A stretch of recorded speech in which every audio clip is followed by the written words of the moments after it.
రంగారెడ్డి జిల్లా మనూర్ మండలం బాదల్గావ్ గ్రామంలో బ్రహ్మరాంబ మల్లికార్జున సమేత పంచలింగేశ్వర దేవాలయం నందు 5వ వార్షికోత్సవం మరియు శివపార్వతుల కళ్యాణ మహోత్సవం మంగళవారం రోజున సద్గురు కాశీనాథ్ బాబా ఆధ్వర్యంలో వైభవంగా నిర్వహించడం జరిగింది. ఈ కార్యక్రమంలో గ్రామ ప్రజలు మరియు భక్త బృందం అధిక సంఖ్యలో పాల్గొన్నారు.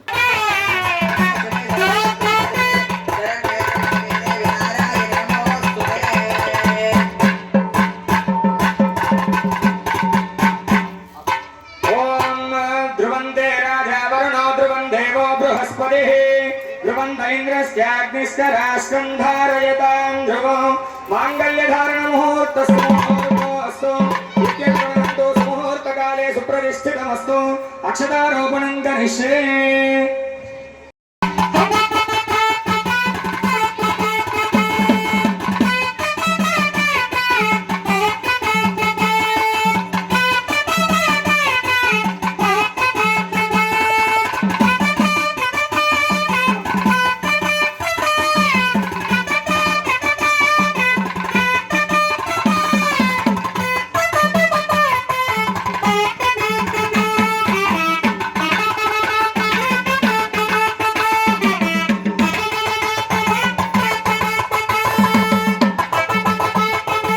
మరిన్ని అప్డేట్స్ కోసం మా ఛానల్ని సబ్స్క్రైబ్ చేయండి.